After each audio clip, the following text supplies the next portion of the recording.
Tom, Appia rare earths and uranium. With Trump now as president, how do you think that may impact you this year? Tracy, Trump brought rare earths yesterday up, and we think that this could be a positive for Appia basically, and for other rare earth companies. And of course, Appia has some extraordinary rare earth projects. And let's start with Brazil. What seems to be amazing, I've heard several people call them as amazing results in Brazil that were just released earlier this week. Can you tell us more about these?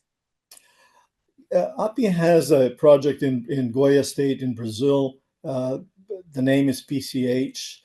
It's an ionic clay type rare earth deposit.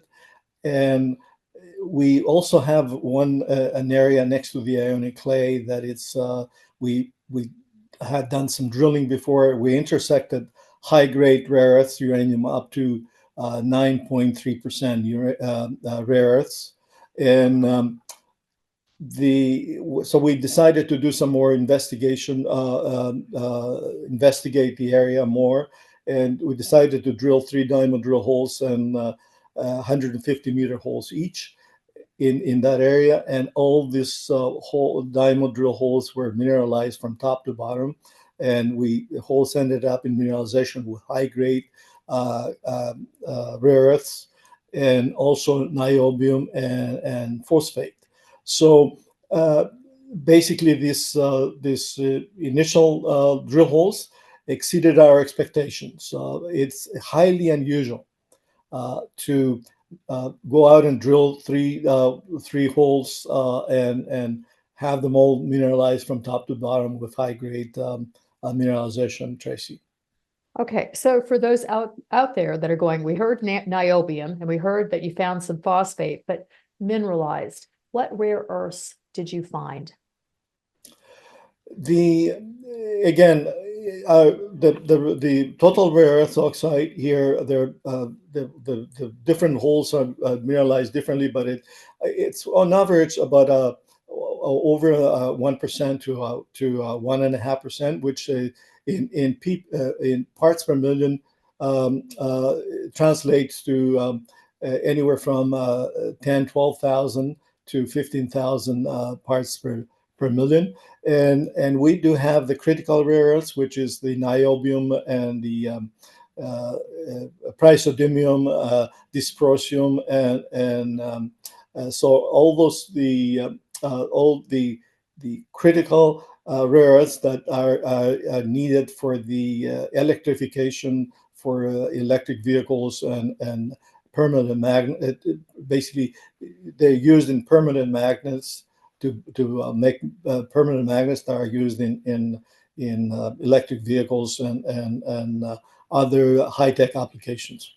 Okay, so you've got the magnetic metals. Congratulations. But you also reference ionic clays in Brazil. Now, for those of us that understand this industry, that is very exciting. Can you explain to people who are new to the rare earth industry who might be going, ionic clays in Brazil, why is that so scintillating? Well, ionic clays it's basically rare earths in clays. They usually occur within the top 10, 15 meters from surface, and it's easily extractable. Basically, so we don't need a lot of cost to extract them. They contain the heavy rare earths and the magnetic rare earths, the magnet type rare earths. So this is low OPEX and COPEX. Very, relatively speaking, very environmental friendly, very low radioactivity, and in our case, it's next to a mining town, and the terrain is flat. It's basically a farmed land. So we think that we can really come up with something that is very exciting and possibly economical, good economies. And of course, Brazil is a mining-friendly jurisdiction. You have an excellent relationship with the Brazilian government. Can you give us an update on that, please? Brazil, it's a good mining environment. We were surprised to see that how friendly the people in the area where we're working are. And in terms of the government, the Brazilian Development Bank is with the industry are putting together a fund which it was recently announced that they've got about $800 million to invest and develop critical materials like rare earths. So Brazil it's an excellent place to work, and based on a lot of a few companies that work down there, rare earth companies. It could be the next place, the next upcoming area, next to one of the as big or maybe bigger than China. And of course, for those of you who have been following Appia rare earths and uranium, you're undoubtedly aware of both the Alces Lake in Saskatchewan and the Elliott Lake project. Would you like to give us an update on both of those projects, please? Yeah, Appia has been working on a project in north Saskatchewan, very close to Uranium City, the Alces Lake project. We've got some extremely high-grade rare earths there in monazite. We think we've got maybe one of the richest, if not the richest, rare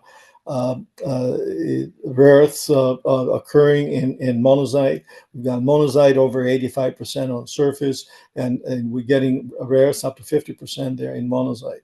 So we have done quite a bit of work in the last few years, and recently we have completed a gravity survey, which gave us a number of drill targets at depth, and we're going to be testing those targets soon. In addition to that, the Saskatchewan government has developed through the Saskatchewan Research Council has built a processing plant in Saskatoon that will be processing monazite. So we're quite excited because we don't have to build a plant, and there's a lot of synergies between what we have at Alces Lake, the rare earths that we have in Alces Lake, with the Saskatchewan Research processing plant in Saskatoon. Investors everywhere are looking up rare earths and uranium and critical minerals. Please go to the Appia website. It's phenomenal. You guys have done an amazing job. And Tom, thank you for joining us today. Tracy, thank you for the opportunity.